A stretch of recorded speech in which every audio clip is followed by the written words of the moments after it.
Hello, BookTube, and welcome to the Future History Project. It's week 16, part 1, catch-up week, actually. We're still a couple of weeks behind, and this is for Nemesis by Isaac Asimov, published in 1989. It was commissioned, in a sense, for a non-robot empire, future history novel. However, Asimov says in his introduction that it's not part of this, it's not written for that. However, he might bring it into the fold eventually. So we'll get to that part a bit later, but that's why it's in here. It's set in the second quarter of the first and second quarter of the 23rd century. It's a future where Earth is overpopulated, and there are settlements that have been started in space stations throughout the solar system, and they have on the moon, and they've tried with Mars as well, and on asteroids. It's a future where there's little hints at this that humanity has sort of put behind its prejudices to a certain extent on Earth, and there's a world government, but there's poverty, and it's just woefully pollution and overpopulated. So these groups have left, but in the way of doing it is that like a racial group will get together, and they only choose themselves to go, and they keep similar things, similar people, racial backgrounds. There's no diversity, I guess, using the 21st century word diversity for these settlements. And Earth is a bit, or a lot of Earthlings, Earth residents don't really like this aspect because they feel it's going backwards. And that's the sort of background to the story. It starts out in 2236 with one of these settlements around a red giant that's halfway between Earth and Alpha Centauri, about two light years away. Now, then it tells the story. It goes back to 15 years before, to about 2220, and it tells the story of how that started, and with the main characters. And then there's a dual storyline. There's the present of 2236, and then 2220, and then it's sort of they catch up the storylines. And where it starts is, like I say, they're at this red giant called Nemesis.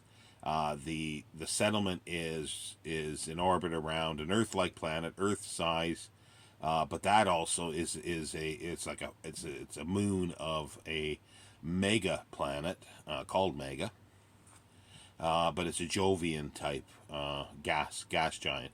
Then that revolves around the red giant, but it's an Earth-like planet. It's barren, but it has oxygen and liquid water. It's just because of the situation near the Jovian planet and the red giant.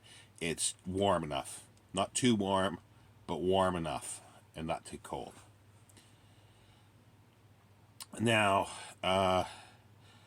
but how does it become Earth-like? And that's the thing. They find out that there's a microcellular life there that creates oxygen. And there's discussion between the leader of the settlement. He doesn't want to live on the planet. He wants to go to the asteroids where and because he wants to do this all quick. He wants to create more settlements and get ready for the potentiality of other settlements or people from Earth encroaching on them, because they're the closest to Earth. He wants to be isolated.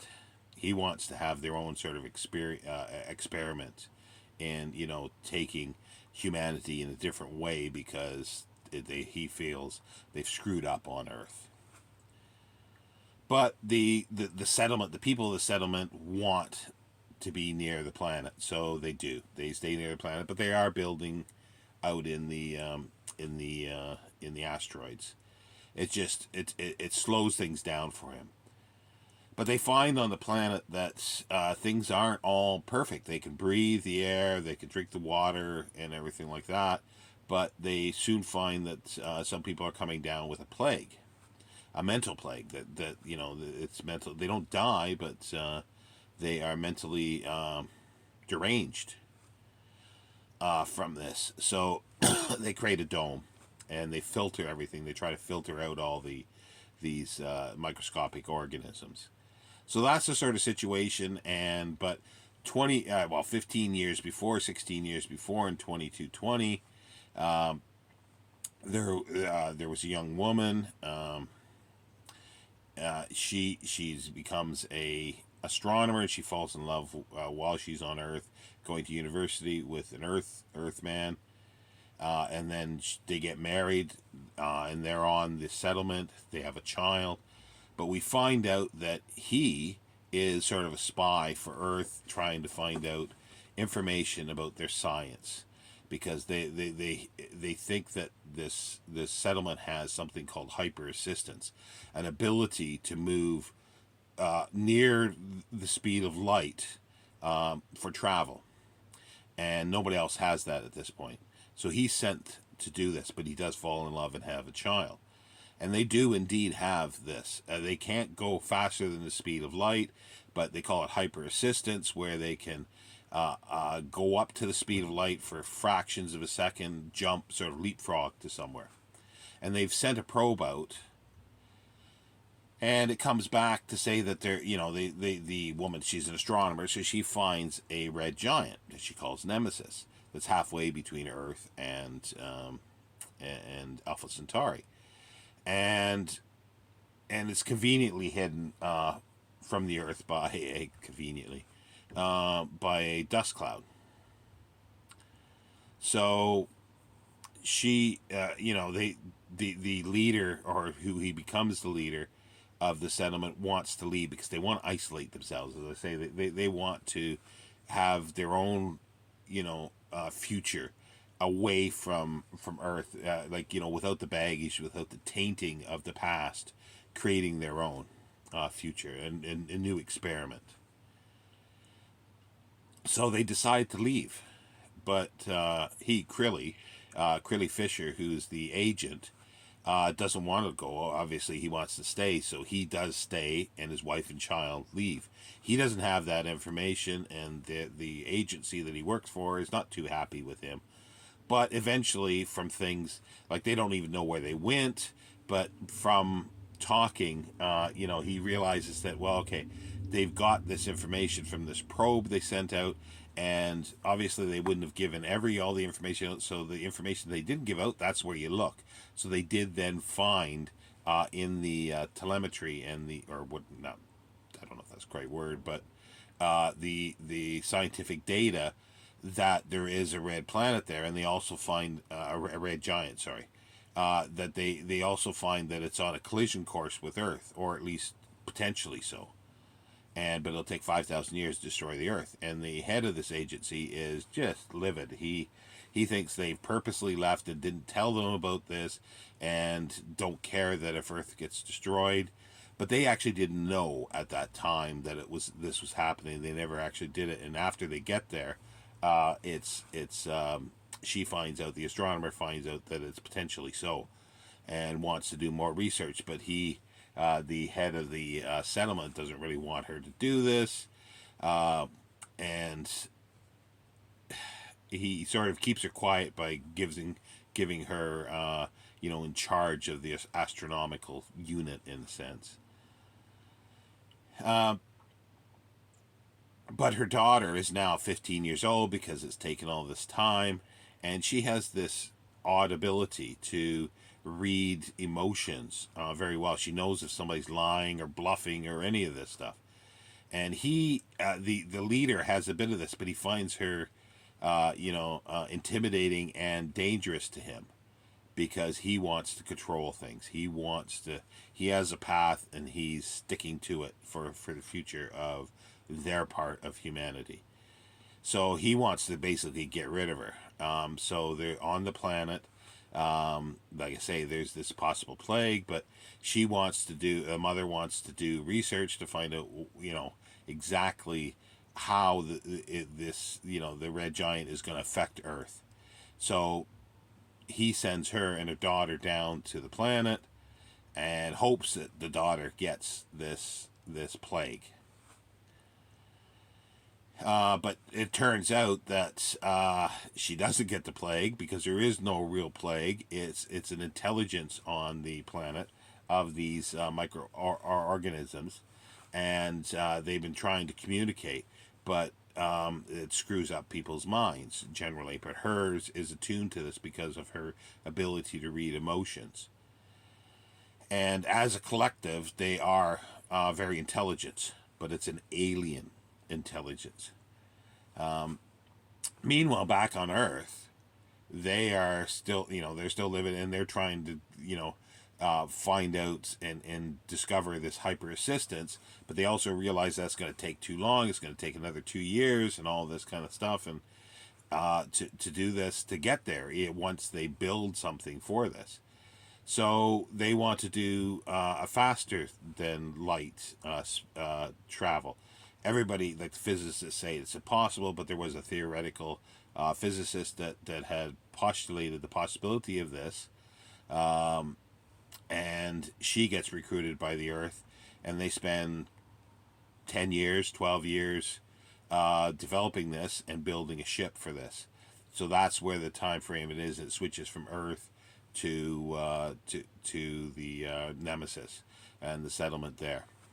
Back and forth until the time for the timelines merge.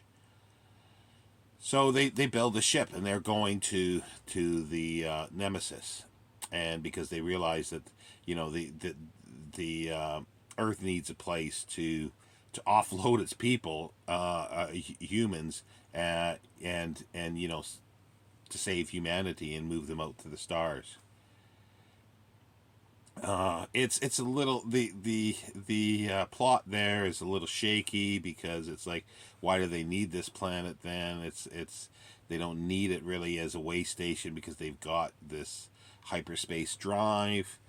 But okay, fine. Let's just put it aside for the moment. The consistencies of things. So anyway, so they do get there, and he's reunited with his daughter, but she doesn't know him, obviously, and she doesn't want to leave. He's there to take her back, but they make a deal of saying, that you use the planet, but she's saying no, and the organisms, the intelligence on the planet doesn't want to either.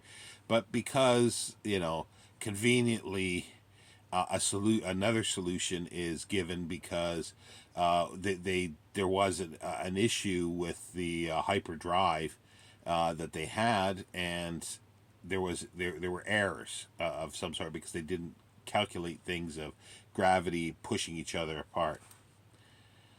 Now that's what they used, and they figured, okay, they can nudge the planet over centuries, or the sun, the red giant Nemesis, over centuries, nudge it and make sure that in 5,000 years it misses the Earth.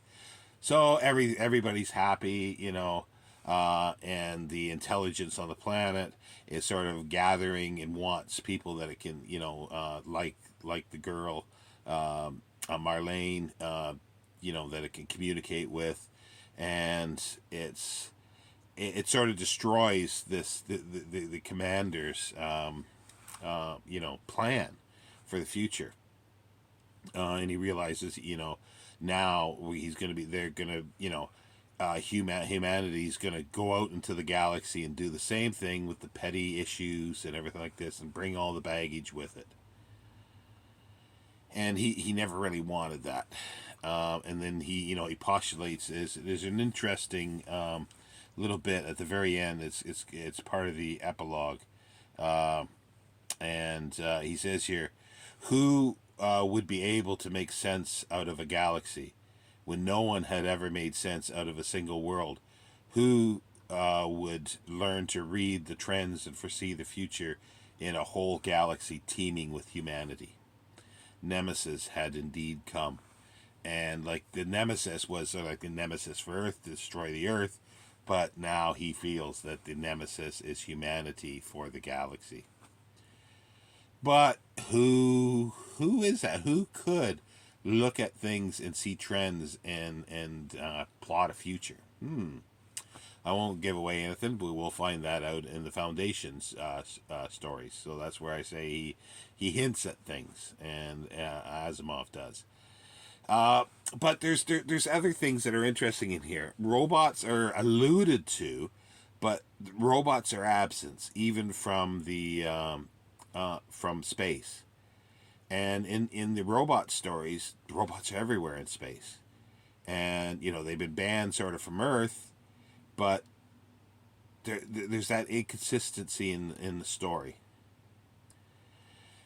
But there's also some other interesting stuff that I found, like little things that I like about Asimov. They're sort of throwaway things, but Asimov was sort of like a humanist and a rationalist, and he liked intelligence and education. And there is a little thing in here about that. Because a person, a human, is, they got their unique genome, first of all, or part of it is their genome, and they've got their personal experiences leading up into life, they will see things differently. So as a scientific mind, they will be able to see things differently than somebody else. And also too, he's talking about youth, that like the woman that creates the hyperspace drive, she postulated this in sort of her graduate years, but she spent the next 30 years building on it, or refining it. And there's another young mathematician who is the same way, and she realizes that's what he is, because he's unique. He can see. She would never been able to see these answers to these things, but he can. And it's sort of as saying that other people do as well, and that's where you need the diversity of the genome and stuff like that, which is a subtle little thing that Asimov sort of throws in almost as a throwaway sort of little line, but it is important as well for the storyline, and for the sort of the future of the future history, to some extent. So I find that kind of interesting in the way he does these things. And yes, this does not really fit in. There's inconsistencies. Just the way that the hyperspace drive is created, it's inconsistent from the robot stories. Why is that? Okay, like he could have written this stuff in for this, but he didn't. Now, he does show that the Earth is overpopulated, which we do see later in some other, the next novels that were coming up, and that humans are populating other places off of Earth. However, let's go to the Positronic Man, which is roughly covering the same period of time, and it's the population on Earth has dwindled, and people have. There are colonies on the moon, but there's not much talk about anything else, and there's lots of robots in space as well there, and we've got Andrew. So there's all these inconsistencies, these things.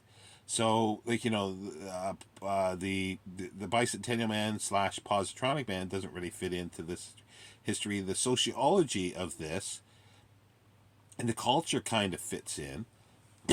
With the other stories as they go on, but as I say, there's inconsistencies. Where are the robots?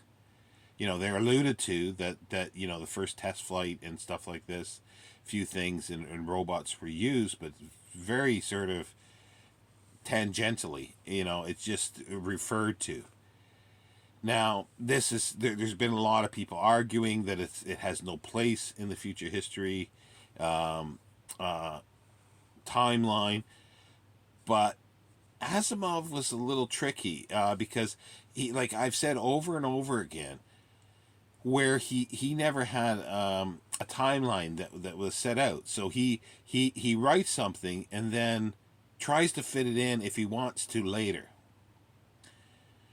Now, that is kind of interesting. Like a plotting out of the whole timeline is interesting. Everything can fit in. Then like a jigsaw puzzle. You just fit everything in. When you do it the other way, there's apparent inconsistencies. But if you can conceivably, sometimes contrived, but if you can conceivably then make reasons why this is different than that, it becomes more intricate and interesting and clever, I think. And that's where this could be. And people have postulated that Nemesis here is a bit of a myth story, where in the future, where these are spoilers now for upcoming things to a certain extent.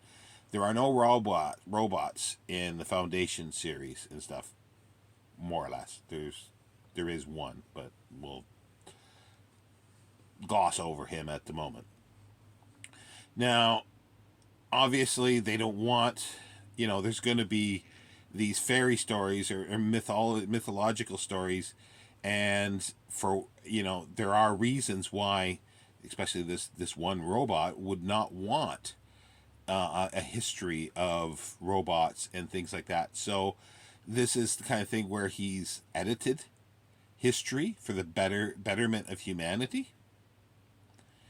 And you could postulate that possibility. Like, it's not there explicitly, but you could postulate that because he does do this kind of retrofitting with another book that we will have. It's called The End of Eternity, which again, many say it's not part of the Future History Project, but it does show of how things have changed in the timeline. So all those things put together, like, it just seems like these stories, like, I talk about the Bicentennial Man that doesn't sort of fit in. Well, there might be a reason for that. Could be a different timeline.